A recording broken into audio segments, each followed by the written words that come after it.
your headliner, and then we're going to do karaoke after the show, and we're going to sing sweet love songs to each other, and 375 shots. You guys excited for that or what, yeah? This next dude, I think some of you guys are here to see him. Very funny guy. You guys give it up for Páraic Scully, everybody. Páraic!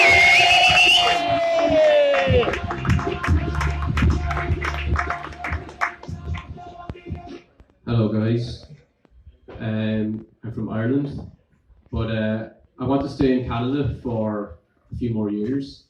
So as part of my application process, I had to take what's called an English language proficiency exam, even though the English language is my first language.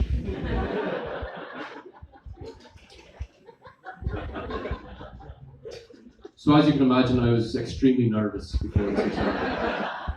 I was, because before this exam I was thinking to myself, if I pass this exam, no one is going to be proud of me. No one should be proud of me, but if I fail this exam, I won't deserve to live. Full stop. But guys, I'm happy to say I passed the exam. Yes, thank you. It is official, I am fluent in my first language. Just in case there are some of you here tonight who are maybe struggling to understand what I am saying, maybe you should go and take an English language proficiency exam. Because I have a certificate that says But no, I want to stay in Canada for a few more years, and maybe I'll end up settling down here. I didn't have kids here, which would be cool, I suppose. I think I'd be a cool immigrant dad, you know. I think I'd give my kids like really disgusting Gaelic Irish names, like Fochna.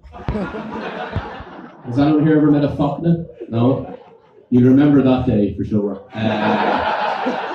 Or Pilb. No, that's not a good name. Or if I had a daughter, I'd call her Quiva. So all the kids can bully her and call her Quiva. Yeah.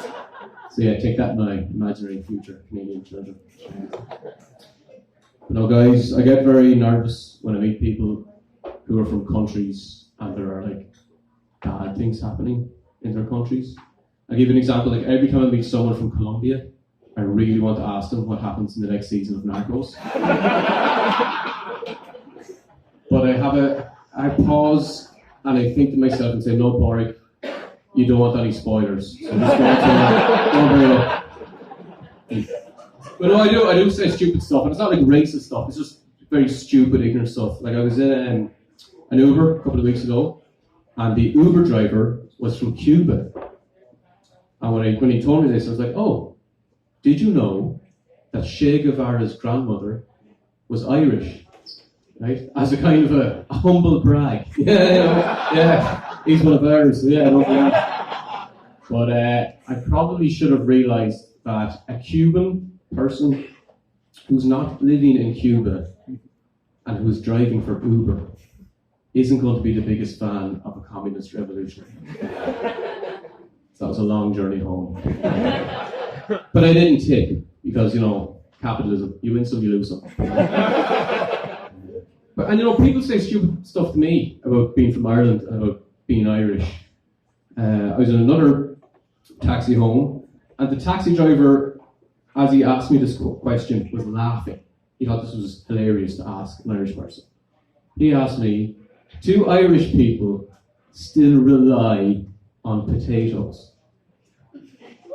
Still rely on potatoes. Which of course is an inaccurate description of a famine that happened 170 years ago. It's been 170 years now. I think it's time to, you know, get some new Irish jokes. We've heard it before. Like, to roast Ireland, instead of, you know, asking, do you still rely on potatoes? He could have asked something like, I don't know, do Irish women still rely on travelling to England to have a safe and legal abortion because abortion is still illegal in Ireland? Oh, that's a good roast. But no, a famine that happened 170 years ago is comedy gold for some people. what can we do? I once threw stones at a man because I didn't have enough faith in my own punch. And then his girlfriend hit me in the head with her handbag. So I kind of think about this often, and I'm like, what kind of a man am I? I throw stones at another man. Like, what kind of a father am I going to be? What kind of a husband am I supposed to be? And I felt really down about it. And then a few weeks ago, I saw our national hero, Conor McGregor, throw a trolley through a bus window. Maybe I'm a bit of an alpha male after all. All right, thank you very much.